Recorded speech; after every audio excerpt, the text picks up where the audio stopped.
ಸಚಿವರಾಗಿರ್ತಕ್ಕಂಥ ವಾಲ್ಮೀಕಿ ಸಮುದಾಯದ ಭ್ರಷ್ಟಾಚಾರ ತನಿಖೆ ಆಗಲೇಬೇಕು. ಕಾರ್ಮಿಕರ ಐಕ್ಯತೆ ಚಿರಾಯುವಾಗಲಿ, ಭಗತ್ ಸಿಂಗರ ಆದರ್ಶಗಳು ಅಮರವಾಗಲಿ. ದುಡಿಯುವ ಕಾರ್ಮಿಕರನ್ನು ಗುಲಾಮರಲ್ಲ, ರೈತರ ಮುಖಂಡರ ಹೊಟ್ಟೆ ಸಂಬಂಧವನ್ನು ನಿಂದಿಸುವ ಗುಬ್ಬಿ ಎಂಎಲ್ಎಗೆ ಹೇಳಿಸಿಕಾರ.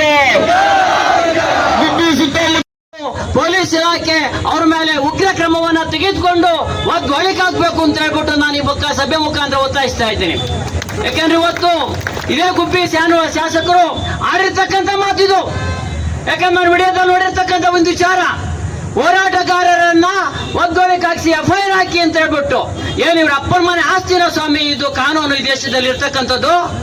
ಯಾಕಂದ್ರೆ ಒಬ್ಬ ಶಾಸಕ ಆಗಿದ್ದೀನಿ ಅಂತ ಹೇಳ್ಬಿಟ್ಟು ಏನ್ ಬೇಕಾದ್ರೂ ಮಾಡ್ತಕ್ಕಂಥ ಹಕ್ಕು ಶಾಸಕನಿಗೆ ಇದೆಯಾ ಅಂತ ಹೇಳ್ಬಿಟ್ಟು ಇವತ್ತು ನಾವು ಯೋಚನೆ ಮಾಡಬೇಕಾಗಿದೆ.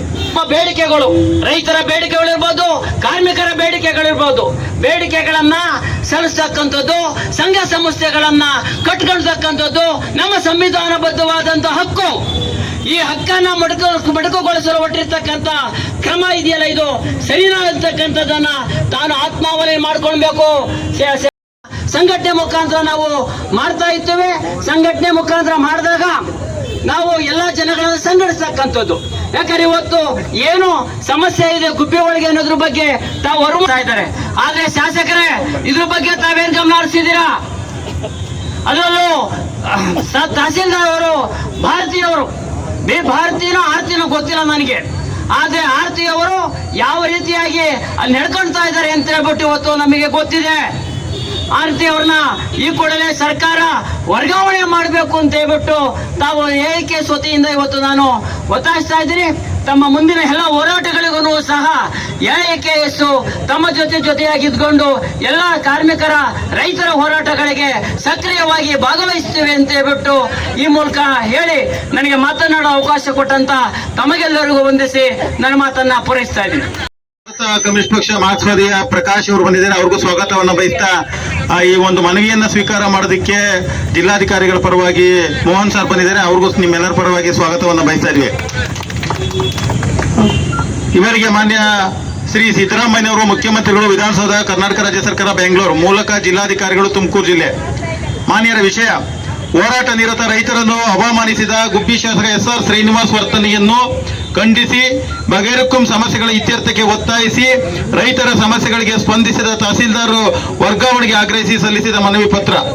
ಮೇಲ್ಕಂಡ ವಿಷಯಕ್ಕೆ ಸಂಬಂಧಿಸಿದಂತೆ ತಮ್ಮಲ್ಲಿ ಮನವಿ ಮಾಡಿಕೊಳ್ಳುವುದೇನೆಂದರೆ, ಬಗೆಹರಿಕುಂ ಸಾಗುವಳಿದಾರರ ಸಮಸ್ಯೆಗಳನ್ನು ಬಗೆಹರಿಸಲು ಸಂಬಂಧಪಟ್ಟಂತ ಅಧಿಕಾರಿಗಳ ಜನಪ್ರತಿನಿಧಿಗಳು ಗಮನ ಹರಿಸುವಂತೆ ಪ್ರತಿಭಟನೆಗಳನ್ನು ನಡೆಸಲಾಗುತ್ತದೆ. ಪ್ರತಿಭಟನೆ ಸಂವಿಧಾನಬದ್ಧ ಹಕ್ಕು ಸಹ ಆಗಿದೆ.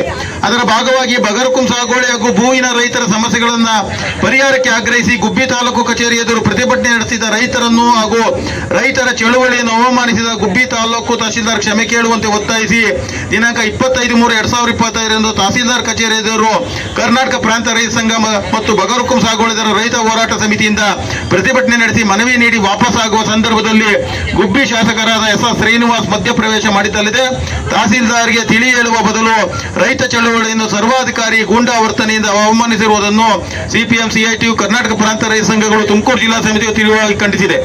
ಆಡಳಿತ ಪಕ್ಷದ ಶಾಸಕ ಎಂಬುದನ್ನು ಮರೆತು ದರ್ಪದಿಂದ ರೈತ ಸಂಘ ಮುಖಂಡರ ಬೆದರಿಸಲು ಇವರ ಮೇಲೆ ಕ್ರಿಮಿನಲ್ ಕೇಸ್ ದಾಖಲಿಸುವಂತೆ ಪೊಲೀಸರ ಮೇಲೆ ಬಹಿರಂಗವಾಗಿ ಒತ್ತಡ ಹಾಕಿದ್ದಾರೆ.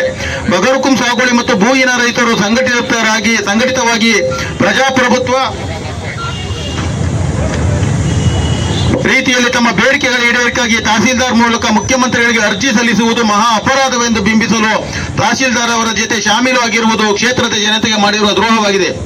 ರಾಜಪ್ರಭುತ್ವದ ಉತ್ತರಾಧಿಕಾರಿಗಳಂತೆ ವರ್ತಿಸುವ ಗುಬ್ಬಿ ತಾಲೂಕು ತಹಸೀಲ್ದಾರ್ ಮತ್ತು ಶಾಸಕರಿಗೆ ಪ್ರಜಾಪ್ರಭುತ್ವ ಹಾಗೂ ಸಂವಿಧಾನದ ಆಶಯದಂತೆ ನಡೆದುಕೊಳ್ಳಬೇಕೆಂದು ರಾಜ್ಯದ ಮುಖ್ಯಮಂತ್ರಿಗಳು ಹಾಗೂ ಜಿಲ್ಲೆಯ ಉಸ್ತುವಾರಿ ಸಚಿವರು ದೇಶದ ಬೆನ್ನೆಲುಬಾದ ರೈತರು ಮತ್ತು ರೈತ ಚಳುವಳಿಯನ್ನು ಅಪಮಾನಿಸುವುದನ್ನು ನಿಲ್ಲಿಸಬೇಕೆಂದು ತಿಳಿ ಹೇಳಬೇಕೆಂದು ಆಗ್ರಹಿಸುತ್ತೇವೆ. ನಮ್ಮ ಜಿಲ್ಲಾ ಉಸ್ತುವಾರಿ ಸಚಿವರಾದ ಡಾಕ್ಟರ್ G. ಪರಮೇಶ್ವರ್ ಅವರಿಗೆ ಮಾನ್ಯ ಮೋಹನ್ ಸರ್ ಮುಖಾಂತರ ಜಿಲ್ಲಾಡಳಿತ ಮುಖಾಂತರ ಮನವಿಯನ್ನು ಸಲ್ಲಿಸ್ತಾ ಇದ್ವಿ. ಚಂದ್ರಸಣ್ಣವರು, ಮುಜೀಬ್ ಅವರು, ಈ ಕಡೆ ಗಡ್ನಂಜಪ್ಪ ಅವರು ಈ ಕಡೆ ಬಂದು ಮನವಿಯನ್ನು ಕೊಡಬೇಕು ಅಂತ ಹೇಳಿ ವಿನಂತಿ ಮಾಡ್ತೀನಿ. ರಾಜಮ್ಮ ಅವರು ಬನ್ನಿ. ರಾಜಮ್ಮ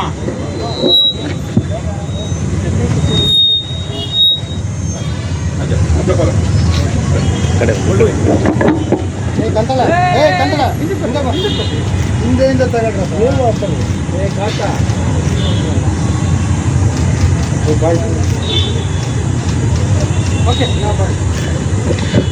ಗೌರ್ಮೆಂಟ್ ಸರ್ವೆಂಟ್ ಹೆಂಗೆ ಮಾತಾಡ್ತಾರೆ ಸರ್ ಅವರು ಪೊಲಿಟಿಕಲ್ ಅಜೆಂಡಾ ನಿಂತ್ಕೊಂಡು?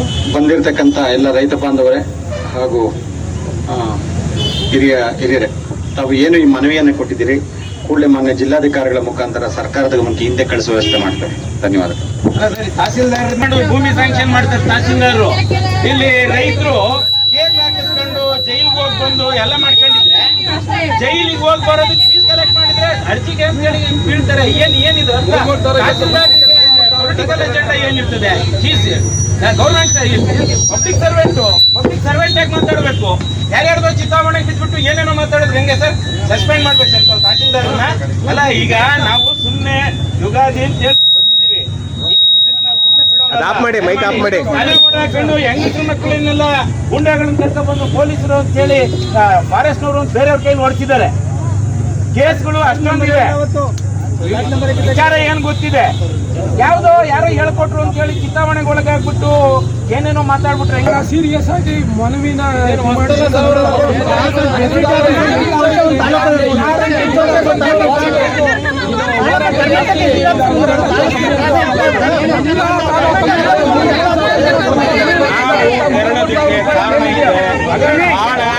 ಗಂಭೀರವಾಗಿ ಸಮಸ್ಯೆ ಇದೆ ಸರ್. ಇವತ್ತು ತಲೆ ಬಾಚಕ್ಕಾಗಲ್ಲ ಕಮ್ಮಿ ನಾನು.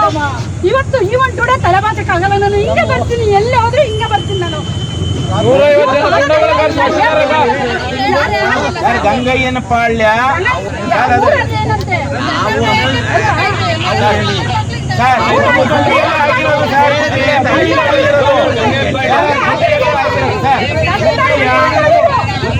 ಗಂಗಯ್ಯನ ಪಾಳ್ಯದ ಭೂ ಸಮಸ್ಯೆ 8 ವರ್ಷದಿಂದ ಇರೋ ಸಮಸ್ಯೆ. ಹಿಂದೆ DC ಅವರು ಡಿಸ್ಟ್ರಿಕ್ಟ್ ಮಿನಿಸ್ಟರ್ ಆದಿಯಾಗಿ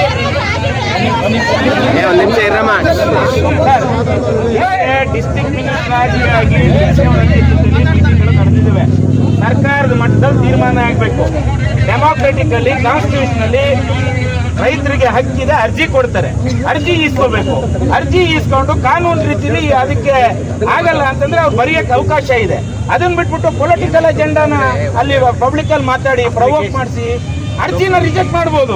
ಅರ್ಜಿ ಅಪ್ಲಿಕೇಶನ್ಸ್ ಏನಂತಂದ್ರೆ ಆನ್ಲೈನ್ ಅಲ್ಲೇ ಕೊಡ್ಬೇಕು ಸರ್. ಈಗ ನಾವು ಅರ್ಜಿ ಆಗ್ತಿರೋದು ಏನಂತಂದ್ರೆ ಆಲೆ ಫಾರಂ ನಂಬರ್ 50, 53, 57 ಅರ್ಜಿಗಳು ಹಾಕಿ ಬಹಳ ವರ್ಷಗಳು ಆಗೋಗಿದೆ. ಅವು ಇತ್ಯರ್ಥ ಆಗಿಲ್ಲ ಅಂತ ಹೇಳಿ ಮುಖ್ಯಮಂತ್ರಿಗಳಿಗೆ ಇಂದು ಅರ್ಜಿ ಕಾಯ್ತಾ ಇದೀವಿ. ಹಂಗಾಗಿ ಬೇಗ ಇತ್ಯರ್ಥ ಮಾಡಿ ಅಂತ ಫಾರಂ ನಂಬರ್ 50, 53, 57 ಆಗ್ತಾ ಇದೆ. ನಾವು ಹಾಕಿರೋವನ್ನ ನೀವು ರಿಜೆಕ್ಟ್ ಮಾಡಿಲ್ಲ, ಈ ಕಡೆ ನಮ್ಗೆ ಇದನ್ನು ಕೊಟ್ಟಿಲ್ಲ, ರೈತರನ್ನ ಕತ್ತಲ್ಲಿ ಇಟ್ಬಿಟ್ಟವ್ರೆ. ಹಂಗಾಗಿ ನಾವು ನಾನು ಫೋನ್ ಮಾಡಿ ಜನವರಿ ಮಹಿಳಾ ಸಂಘಟನೆಯಿಂದ ಹೆಣ್ಮಕ್ಳು ಸಮಸ್ಯೆ ಬಹಳ ಗಂಭೀರವಾಗಿದೆ. ಜಿಲ್ಲಾಡಳಿತ ದಯಮಾಡಿ, ಅದು ರಿಪಬ್ಲಿಕ್ ಅಲ್ಲ, ಯಾರಿಗೋ ವ್ಯಕ್ತಿಗೆ ಸೇರಿದ್ದು. ತುಮಕೂರಲ್ಲಿರೋರು ಅಲ್ಲೋಗಿ MLA ಆಗ್ಬೋದು ಅಂತಂದ್ರೆ, ತುರುವೇಕೆರೆ ಅವ್ರ ಕೈಲಿ ಓಟ್ ಹಾಕಿಸ್ಕೊಂಡು ಅವ್ರು MLA ಆಗ್ಬೋದು ಅಂತಂದ್ರೆ, ಕರ್ನಾಟಕದಲ್ಲಿ ಎಲ್ಲಿರೋರು ಬೇಕಾದ್ರೂ ಹೋಗಿ ಅರ್ಜಿ ಹಾಕಕ್ಕೆ ಅವಕಾಶ ಇದೆ ಸರ್. ಜಾಪಾನ್ ಅವ್ರಿಗೆ ಕರ್ಕ ಬಂದ್ಬಿಟ್ಟು ರೈತರಿಗೆ ಹೊಡೆದ್ಬಿಟ್ಟು ಜಮೀನು ಕೊಡಿಸ್ಬಿಡ್ತಾರೆ. ಇಲ್ಲಿ ಇದು ಕರ್ನಾಟಕದಲ್ಲಿರೋ ಬಡ ರೈತನ ಕೊಡಕ್ಕೆ ಏನ್ ಸ್ವಾಮಿ ಸಮಸ್ಯೆ ಅಲ್ವಾ ಸರ್? ಇದು ನಮಗೆ ರೀಜನಲ್ ಪ್ರಶ್ನೆ ಅಲ್ಲ. ನಮಗೆ ಜಮೀನ್ ಇದೆಯಾ, ಬಡ ರೈತನ ಅರ್ಹತೆ ಇದೆಯಾ ಪರಿಶೀಲಿಸ್ಲಿ. ಅದನ್ನ ಬಿಟ್ಬಿಟ್ಟು ಆಚೆ ಅವ್ರು ಬಂದು ಕಾಸರಗೋಡ್ನವ್ರು ಬಂದ್ಬಿಟ್ಟವ್ರಂತೆ 5 ಲಕ್ಷ ಅರ್ಜಿ ಕೆಳಕ್ಕಿಟ್ರೆ ಯಾವ ಊರಿನವ್ರಿಗಾದ್ರೂ ಅರ್ಜಿ ನಡೆಯುತ್ತಲ್ಲ ಜಮೀನಿಗೆ. ಇದು ಗಂಭೀರ ಇದೆ. ದಯಮಾಡಿ ಜಿಲ್ಲಾಡಳಿತಕ್ಕೆ ತಾವು ಇದನ್ನ ಗಮನಕ್ಕೆ ತರಬೇಕು ಅಂತ ಹೇಳಿ ನಾವು ವಿನಂತಿ ಮಾಡ್ತೇನೆ. ಇದು ನಿಮ್ಮ ಪರ್ಸನಲ್, ನಿಮ್ಮ ವಿರುದ್ಧ ಅಲ್ಲ, ಅದು ನಥಿಂಗ್ ಪರ್ಸನಲ್ ಅಬೌಟ್ ಎನಿಬಡಿ. ನಮಗಿರುವಂತದ್ದು ನೀತಿಯ ಭಾಗ.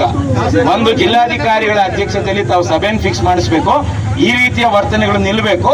ರಾಜಕಾರಣಿಗಳ ತರದಲ್ಲಿ ಅಧಿಕಾರಿಗಳು ಮಾತಾಡಬಾರದು. ರಾಜಕಾರಣಿಗಳಿಗೆ ಬೇರೆ ಬೇರೆ ಅಜೆಂಡಾ ಇರ್ತದೆ. ತಹಶೀಲ್ದಾರ್ ಹೋಗಿ MLA ಕರ್ಕೊಂಬರ್ತಾರೆ, ಹೋಗಿ ಕೇಳಿಸ್ಕೊಳ್ಳಿ ಸರ್, ಕೇಳಿಸ್ಕೊಳ್ಳಿ. MLA ಕರ್ಕೊಂಬರ್ತಾರೆ sir. ತಹಸೀಲ್ದಾರ್ರಿಗೆ ಮನವಿ ಕೊಡ್ಬೇಕಾದ್ರೆ ತಹಸೀಲ್ದಾರ್ ಇಸ್ಕೋಬೇಕು. ಈಗ ತಾವು ಬಂದಿದ್ದೀರಿ, ಗೌರವಯುತವಾಗಿ ಇಶ್ಯೂ ನಿಮ್ ಗಮನಕ್ಕೆ ತರ್ತಾ ಇದೀವಿ. ಸ್ವಲ್ಪ ಜೋರಾಗಿ ಮಾತಾಡ್ತಿರ್ಬೋದು. ಇಶ್ಯೂ ತಮ್ಮ ಗಮನಕ್ಕೆ ತರ್ತಾ ಇದೀವಿ. ಆದ್ರೆ ಅದು ಹಂಗೆಲ್ಲ ಮಾಡ್ಬೇಕಂತಿಲ್ಲ ಸರ್. ಮನವಿಯನ್ನು ಕೊಟ್ಟಿದ್ದೀರಿ. ಈಗೇನ್ ತಾವು ಈ ಪ್ರಸ್ತಾಪ ಇಟ್ಟಿದ್ದೀರಿ ಮನೆ ಜಿಲ್ಲಾಧಿಕಾರಿಗಳ ಗಮನಕ್ಕೆ ತರ್ತೇನೆ. ಇವತ್ತು ಎಡಿಸಿ ಸಾಹೇಬ್ರ ಮೀಟಿಂಗ್ ಮುಗಿದ ತಕ್ಷಣ ಇದ್ರ ಬಗ್ಗೆ ಚರ್ಚೆ ಮಾಡೋದಕ್ಕೆ ಸಾಹೇಬ್ರ ಗಮನಕ್ಕೆ ತಂದು ಅಕಸ್ಮಾತ್ ಮೀಟಿಂಗ್ ಮಾಡ್ಬೇಕನ್ನೋದಾದ್ರೆ ದಿನಾಂಕ ಮೀಟಿಂಗ್ ಆದ್ರೆ